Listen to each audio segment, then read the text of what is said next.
Good morning.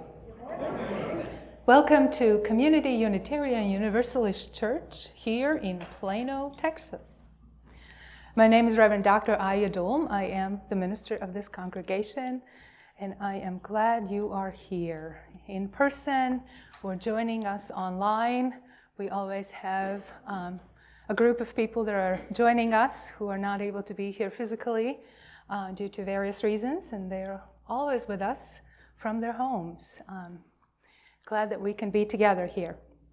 I want to start with great big announcements, things that are that I'm very proud of us, and I hope you are proud of yourselves for these two things. This year we were received a designation as an honor congregation. What this means is that every year we give some portion of our money to the UUA, our big, large denomination, to support the programs, to support their initiatives, and they help us to be better at what we do here. They look at our budget and say this kind of percentage of the budget would be what we think would be fair for you to give to us. If we do not live up to giving that much, they're okay with it. But if we do, they give us a name that we are an honor congregation. That's who we are, an honor congregation. Again, we've been there before. If you go in the office, on the wall, there are in the frames years that we've been honor congregation in the past. And this year we did it again. And there are some benefits. We do get some discounts in various places for programs. We already used one for our worship team, used one already. So there's some, goodies that come with it. The second big announcement is that we again renewed our Welcoming Congregations certificate. We have been a welcoming congregation, a congregation that affirms and welcomes LGBTQ plus community and advocates for their rights. And we started this in 1991. That's when we became this type of congregation. And these last few years, we've engaged in what they call 5 practices of welcoming renewal to make sure that we are actively engaged in these efforts, not just something we have on the paper. And thanks to our welcoming team, and Kiki's right here, who were coordinating all of us to get this renewal done. Because it's not just one team. It involved worship team, religious education, welcoming congregation themselves hosted Pride festivals and booths in our different Pride festivals, and organized worships and panel discussions. And also it takes all of us to live out that welcome in Texas, which is not the easiest place to do that. To be open, welcoming, and safe for LGBTQ plus community. So congratulations, we are again renewed, we are welcoming. And so we continue to carry our mission, to work for our mission, to nourish the spirits, work for justice, and transform lives. Today we celebrate another start of a school year, and we will have our backpack blessing, which is our annual ritual to mark that beginning of school year. But we also will look at the new initiatives that we have here in this congregation to strive to become a truly multi-generational community. We want to be a place where all ages, all people are welcome. We're very young to teenagers, to people who have a lot of experience and wisdom, middle-aged too, I'm not excluding us, can come together and learn and grow together, have fun together, celebrate things together, share with one another, and offer care and support to one another. Blessings, right? Thank you. And in order to do this, in order for us to be this, it will require us to make a few changes. And sometimes changes are not easy to make, but I think we can do this. We can get there. So you'll hear a little bit more later about what is coming up, and there will be announcements as well. But wherever you are on your journey, I'm glad you're here. Jules Jaramillo says these words: "This morning we gather together to worship as a community of all ages. Let us take a moment to look around at those of us sharing this sacred space. Let us recognize the hearts of our whole community, from our elders to our youngest and all the ages in between. Let us embody the beauty of this whole church community, even when there are a few more wiggles, giggles, and chatter. Let us remind ourselves to listen carefully, calming our bodies and our minds. Begin by breathing peace and joy into this sacred space with 3 breaths. Let's do them together.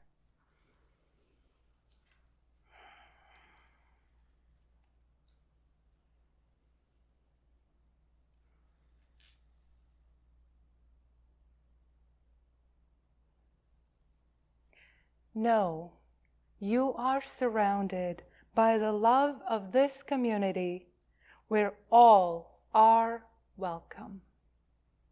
Let us worship together. We will begin by lighting our chalice.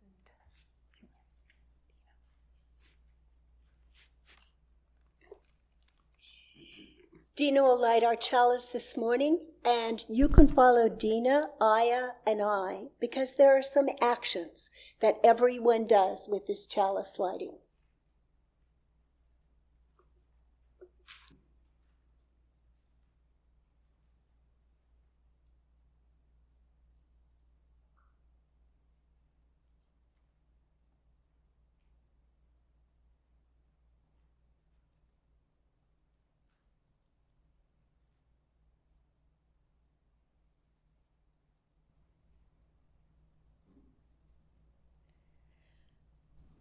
We kindle this flame to honor the heart of a Unitarian Universalist, someone who shows strength, someone who lends a helping hand, and someone who seeks adventure.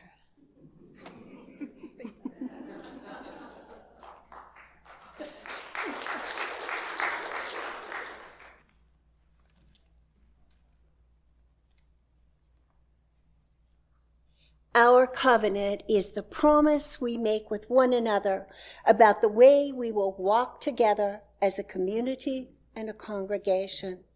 Please join me in reminding ourselves of this promise. Love is the spirit of this church, and service is its law. This is our great covenant, to dwell together in peace, to seek the truth and freedom, and to help one another. This reading is called Honoring the Children by Linda Olsen Peebles. Sitting on the ground with the huge universe of sky and space all around, may we let our eyes be open to the miracle of life in every person whom we see. May our hearts and minds not be numb or unaware or unconcerned. The vibrancy of life is all around. The power of love and nurture is ours to bring into being, to help ourselves and every child and every person we meet.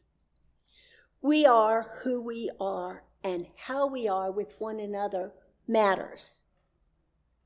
May we bring blessing and witness to the sacredness of our being human.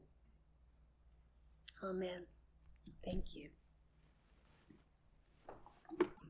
When I was in my 6th grade at school, I got a new school bag. It was a time in my life when I thought that a bag with a strap over my one shoulder seemed like a fashion statement. I was very excited.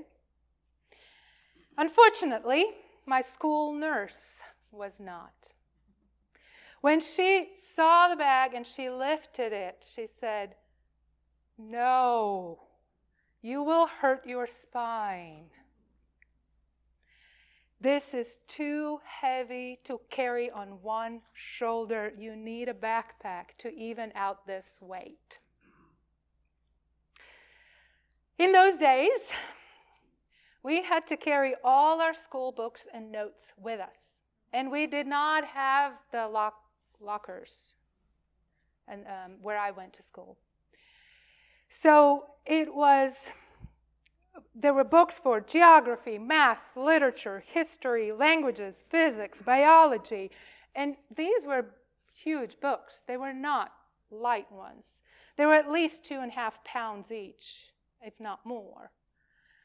And so, yes, when I was carrying that bag, I had to lean pretty far to kind of even out my gait to carry the backpack.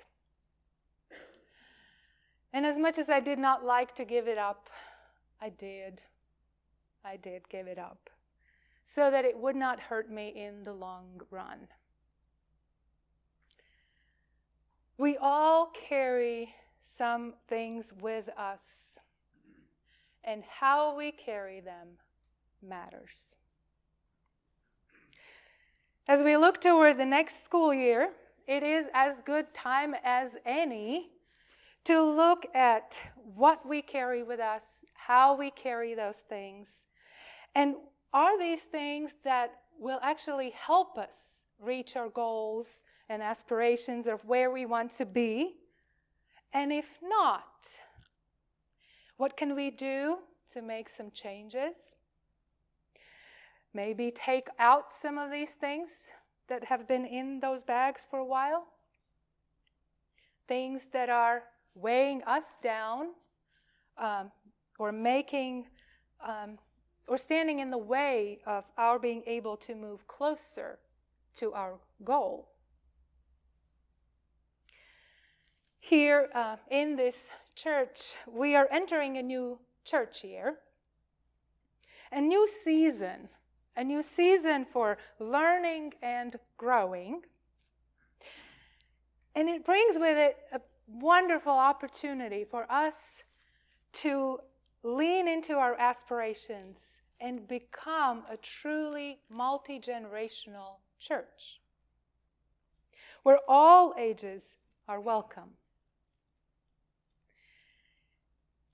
And for this, we too might want to look at what we are carrying with us that will either help or maybe hinder our growth and ministry together. So as you heard earlier, the RE planning group has proposed a program for this fall. If you recall, in May, we had a town hall where we came together to talk about what we're going to do with our RE program, and that's where the group came together and said, yes, we want to do something, we want to brainstorm and create a program. And they met all summer, every other week, while the rest of us were having vacations. They worked and they planned, and they came up with a proposal to have a one-room schoolhouse program that will start in September. September 14th is the goal, the date when we want to start.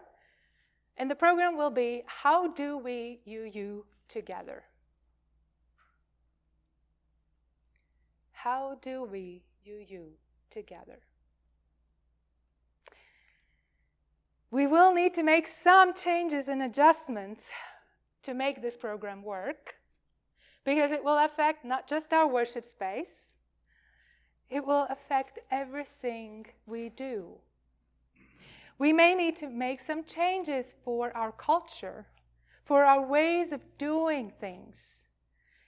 When we, instead of saying, oh, but we don't really have children, when we actually start noticing the children and youth who are with us even here today, and live with this mindset that we do have children, we do have youth among us. And how do we build relationships with them? How do we embrace them in everything we do, in all of our activities, whether it's social justice planning or just simple fun activities? Because everything we do is faith education. Everything we do is part of learning and growing and living this faith, loving this world and our humanity. We heard earlier from Robin about her experience of growing up as a Unitarian Universalist, but also in this particular church, and how important relationships were to her. The church community is one of those rare places in our society that allows people of different ages to come together, to interact, to learn, do things together. And we know this is not always easy. We have different interests. We have different needs. We do not always have enough time and patience to learn about Microsoft or Pikachu or others to be able to connect with the other person about the games or cartoons. We may also want to eat or drink different things, go to bed at different times. Even among people of the same age group, interests and conversation topics are so diverse that we find ourselves navigating towards like-minded people, the ones who we can relate to and who are more likely to get us, to understand us. The church challenges us to do something different, to interact with people of all ages, of different experiences and different interests. Even though in the church too we can find enough corners to split into interest groups and personality clubs, so it is really up to us to use the opportunity to look into how do we you together, to examine what we are carrying with us that helps us in our faith development, to reflect and ask ourselves, examine this question that came from the reading: how do we honor children and youth here in this community? Linda Olsen Peebles, who is the author of this reading that you heard earlier, writes that children are human beings. Duh. She says, children are not just cute objects to be adored or sentimentalized. They are human beings in the fullest sense, and they can remind adults of what being a human being really means. The power of love and nurture is ours to bring into being, to help ourselves and every child we meet. It is up to us to create a culture in this community where the power of love and nurture brings all into being recognized as fully human, with worth and dignity, with gifts and talents, with wisdom and love to share. What happens when a full humanness of a person is not acknowledged? And what happens when the humanness of a child is not nurtured and encouraged to grow? Will the child be able to grow to be a person who is able to see the humanness in others, in other children, in other adults? Here, we have the opportunity to provide a safe space to children from being dehumanized, to teach them and each other about what it means to be human, able to care with compassion, see the world with curious and non-judgmental eyes, to get up from falls with courage, and to live out the love in this world. Creating a safe space does not mean that it will automatically be a comfortable space, because that is not always so. Growth can be very awkward and sometimes painful and very often uncomfortable. But the good news is that we created a covenant that outlines how we want to be together, a roadmap for treating one another, each other with respect and care as we work together, or maybe have difficult conversations, or make change. Covenant allows us to be together in community even when we do not all believe the same things or need the same things, because it reminds us how we want to be in our own lives and with each other.